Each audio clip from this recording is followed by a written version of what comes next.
pergunto a você, que é tão experiente aí na lida com o Congresso, o que é que o Centrão quer? Está sendo tão bem tratado pelo Lula, todo o dinheiro do mundo, todas as facilidades do mundo, ministérios, órgãos do segundo escalão. O que está acontecendo, Lula? Querem deixar o seu xará nas cordas, é isso? Ô, Fábio, o Centrão não tem nem nunca teve amigos. O Centrão sempre teve reféns. Né? Então, o que o Centrão está querendo é converter o presidente Lula num refém de sua maneira de operar a política. Né? E lembremos que, num passado recentíssimo, a presidente Dilma Rousseff ela caiu, entre outras coisas, também porque não conseguiu operar a política. Mas ela caiu porque ela se recusou a ser refém dessa política.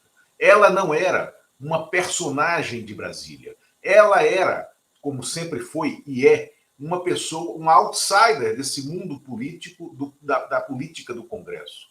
Né? E o que eles estão tentando fazer com o presidente Lula é reproduzir o processo político, né, do governo Dilma, né, e transformar o presidente da República em refém. E não só, veja bem, o relator da medida provisória da reforma administrativa é o deputado Isnaldo Bulhões, do MDB de Alagoas. Isnaldo Bulhões é um deputado ainda jovem, de raciocínio extremamente rápido, mas criado naquela escola política alagoana que deu ao país essa biografia, Arthur Lira, ou essa ficha corrida, Arthur Lira, que deu ao país a ficha corrida, Fernando Collor de Mello. Também deu ao país Graciliano Ramos, que foi, além de um grande escritor, foi também político, foi prefeito de sua Palmeira dos Índios. Né? E, como prefeito, produziu um relatório de prestação de contas simplesmente espetacular, eternizado na literatura, com o livro Vivente das Alagoas. Mas o Isnaldo Bulhões não caminha nessa linha. E o relatório do Isnaldo Bulhões, que não conversou com o Palácio do Planalto até o último domingo para apresentar o relatório, é uma peça de chantagem política. Ele está também, nesse relatório dele, mudando toda a estrutura regulatória do Ministério do Meio Ambiente, numa atitude que também atende à Frente Parlamentar do Agronegócio, atende aos mineradores, né, atende aos gestores de grandes obras no país que querem tirar, eles consideram que é um problema o Ministério do Meio Ambiente com o chip, né, da ministra Marina Silva, ou com a cultura de preservação ambiental que já está instalada no Estado brasileiro. Essa medida provisória está chegando para votação, né, nos seus estertores de timing. Né? Nesses estertores de timing, ela tem que ser aprovada até o dia 1º de junho na Câmara e no Senado. Né? Se ela não for aprovada, se ela não for votada, mesmo que com modificações, o que se restaura é a estrutura administrativa do governo Bolsonaro. Então, o Lula terá que fazer, caso isso ocorra, que eu acho que não vai acontecer, o presidente Lula terá que fazer uma reforma ministerial para readequar a sua equipe àquele figurino que era a equipe do governo Bolsonaro. É claro que isso ninguém quer.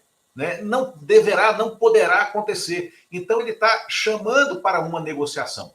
Em paralelo, essa MP da reforma administrativa está conectada com a votação do arcabouço fiscal. Porque no arcabouço fiscal tem alguns endurecimentos, Fábio, alguns endurecimentos de punição para o descumprimento das regras fiscais que, em tese e em última instância, podem levar à abertura de um processo de impeachment por crime de responsabilidade, por descumprimento das regras fiscais contra o presidente Lula.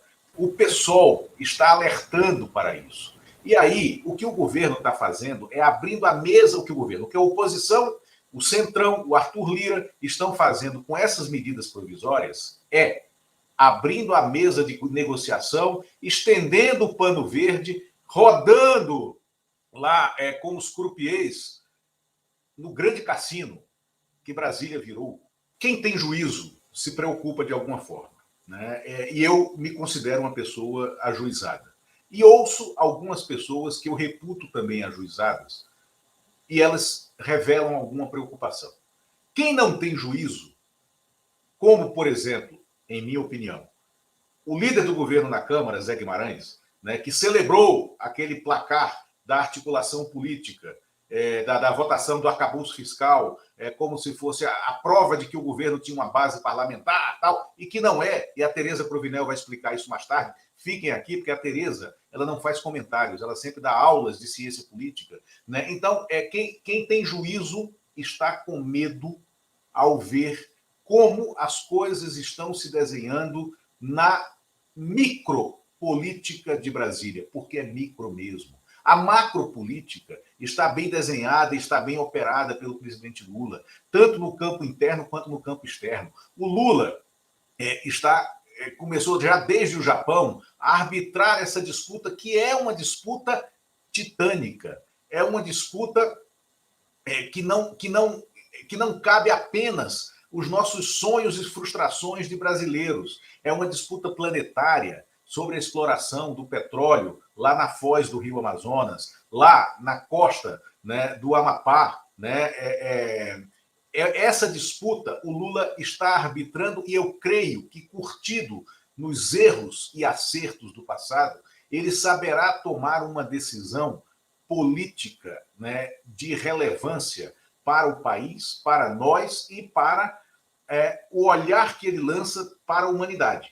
Mas na micropolítica, na operação de dia a dia, na articulação entre governo e Congresso, sobretudo, mas também na articulação necessária, no diálogo, na harmonia entre os poderes e também entre os poderes e com o Ministério Público Federal, que é um quarto poder, eu acho que o governo tem falhado muito, né? E, falando em quarto poder, também na operação de comunicação social. No ato de saber se comunicar, acho que o governo precisa dar um freio de arrumação no que tem sido feito, no que foi feito até aqui, e ver o que é preciso mudar já, né, internamente, no funcionamento da máquina, para evitar colisões no futuro.